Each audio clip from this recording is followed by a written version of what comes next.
संयुक्त किसान मोर्चा ने सरकार को दिया 1 महीने का अल्टीमेट। कुरुक्षेत्र में सेक्टर 3 में स्थित मुख्यमंत्री आवास के बाहर संयुक्त किसान मोर्चा के हजारों किसान पहुंचे। किसानों को रोकने के लिए पुलिस ने बैरिकेड्स लगाए हैं।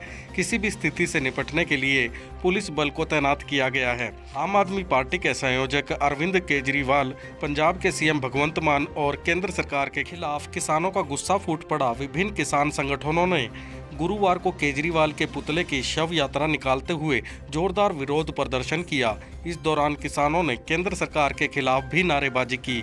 सीएम नायब सिंह सैनी के प्रतिनिधि कैलाश सैनी को किसान नेताओं ने ज्ञापन दिया। किसानों ने उनसे नवंबर में मीटिंग करवाने की बात पर घेरा तो उन्होंने कहा कि सीएम की जानकारी में मामला डाल दिया गया है। इस ज्ञापन पर कहा कि वे आज ही सीएम हाउस में उनकी बात रखेंगे। हालांकि अभी विधानसभा की कार्रवाई चल रही है। इस पर किसानों ने ज्ञापन में कृषि विपणन कानून को विधानसभा में रद्द करने की मांग रखी। साथ ही चेतावनी दी कि अगर उनकी मांगों पर कार्रवाई नहीं हुई तो एसकेएम बड़ा निर्णय लेगा। इसके बाद किसानों ने सड़क पर पंजाब और केंद्र सरकार का पुतला फूंका। भाकियू के अध्यक्ष रतन मान ने पत्रकारों से बातचीत में कहा कि पंजाब के किसान हमारे साथी हैं, वे हमसे अलग नहीं हैं।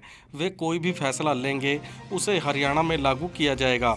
आज हरियाणा के मुख्यमंत्री नायब सैनी के निवास पर सेक्टर 3 में ज्ञापन देने आए थे, मगर प्रशासन ने उनको कार्यालय तक भी जाने नहीं दिया। रास्ते में ही बैरिकेडिंग कर दी गई। इसका भी मुंह तोड़ जवाब जरूर देंगे। अब हमने अपनी मांगों के समर्थन में सरकार को 1 महीने का समय दिया है। अगर सरकार उनकी मांगे नहीं मानती तो एसकेएम बड़ा निर्णय लेगा। इसकी जिम्मेदारी सरकार की होगी। आज हमारा कुरुक्षेत्र देवीलाल पार्क में हम खड़े हैं।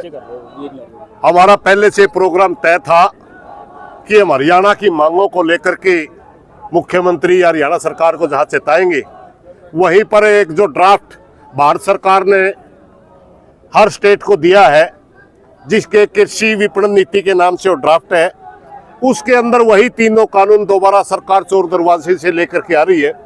हमारी हरियाणा सरकार से मांग है कि इसको विधानसभा में रद्द करें और हरियाणा के किसानों के साथ सरकार खड़ी। जहां हमारा ये प्रोग्राम था, वही कल रात को पंजाब के किसानों के साथ जो भगवंत मान सरकार ने तानाशाही की है, वो भी एक बहुत बड़ा इशू बन के खड़ा हो गया। और हम ने आज भगवंत मान सरकार का पुतला भी फूकेंगे, निंदा प्रस्ताव भी पास करा है। और अगर पूरा संयुक्त मोर्चा इकट्ठा होकर के कोई प्रोग्राम लेगा तो हरियाणा का किसान उसमें भी बढ़ चढ़ के हिस्सा लेगा और भगवंत मान सरकार को हर तरह का जवाब देने के लिए तैयार। पंजाब सरकार का जो तरीका था जबरन उठाए गए वहां से किसान के, बिल्कुल गलत तरीका था। और मैं अकेली पंजाब सरकार नहीं मानता इसमें, क्योंकि जब केंद्रीय मंत्री किसी को बातचीत के लिए बुलाता है और चंडीगढ़ से बात होकर के मोहाली में आते ही किसान नेताओं को उठा लिया जाता है, तो इसका मतलब है अकेली स्टेट सरकार ऐसा नहीं कर सकती। किसी भी केंद्रीय मंत्री के साथ बात करके वो आ रहे हैं, तो इसका मतलब केंद्रीय सरकार का भी उसमें हाथ था। ये दोनों सरकारों की संयुक्त कार्रवाई है और बहुत ही निंदनीय कार्रवाई है, क्योंकि देश के अंदर प्रजातंत्र है। प्रजातंत्र के अंदर मुद्दे बातचीत से हल होने चाहिए, तानाशाही से नहीं। आम आदमी पार्टी और भाजपा दोनों मिल गई, क्या लगता है कल के देखिए? आम आदमी पार्टी पहले ही आरएसएस का प्रोडक्ट था। आज ये दोनों इकट्ठे चल रहे हैं, मगर सच्चाई ये है कि आरएसएस ने बीजेपी को बनाया एक कानूनी तरीके से, मगर जब कांग्रेस गवर्नमेंट के जमाने में एक अन्ना के नाम से आंदोलन जो चला था, वो आंदोलन भी आरएसएस के ऊपर थी और वहीं से केजरीवाल पैदा हुआ था। ये तो चाचा भतीजे हैं दोनों, इनमें कोई ज्यादा अंतर नहीं है। बीजेपी और आम आदमी पार्टी दोनों एक है। हाँ, किसानों को इनका चेहरा बेनकाब हो गया पंजाब के किसानों के सामने। पहले ये समझते थे कि केजरीवाल कहीं कोई क्रांतिकारी आदमी ना हो। हमें तो पहले ही बता रहे थे कि हमने तो पहले ही बता दिए थे आरएसएस का आदमी है, मगर पंजाब के किसानों ने एक मुश्त वोट दे करके भगवंत मान सरकार बनाई है। अब पंजाब के किसान को पता चल गया कि वास्तव में केजरीवाल भी बीजेपी और बीजेपी भी बीजेपी है। देखिए, कल जो पंजाब में घटना घटी, सरकार के साथ मीटिंग करके लौट रहे नेताओं को हिरासत में लिया गया और उसके बाद बलपूर्वक खन्नौरी और शंभू के मोर्चे से किसानों को खदेड़ा गया। इसके प्रति किसानों में बहुत रोष है। क्या फर्क है भारतीय जनता पार्टी की सरकार में और क्या फर्क है आम आदमी पार्टी की सरकार में। आम आदमी पार्टी के जो मुख्यमंत्री हैं भगवत मान, जो बीजेपी और आरएसएस की गोदी में बैठ करके और ये जो किसान विरोध का कदम उन्होंने उठाया है, इसका ब्याज समेत उनको हिसाब चुकता करना पड़ेगा।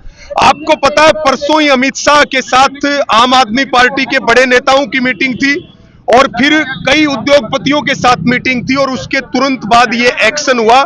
इसका मतलब ये है कि भगवत मान किसान विरोधी है और केंद्र सरकार किसानों के आंदोलन को कुचलना चाहती है।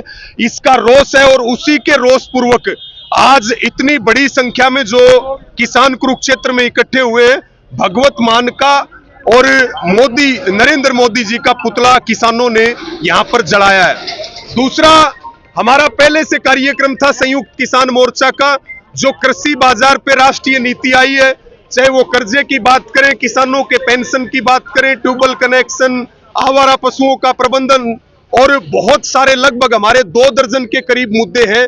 एसटी लाइन का मुद्दा है, तेल पाइपलाइन का मुद्दा है। इन सब मुद्दों को लेकर के आज हमने देवीलाल पार्क से और हम आए थे मुख्यमंत्री के कैंप कार्यालय तक जाने के लिए।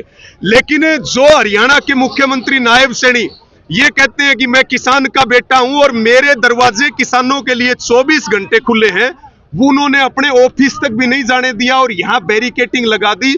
इसका मतलब मुख्यमंत्री हरियाणा के किसानों की मांगों के प्रति गंभीर नहीं है।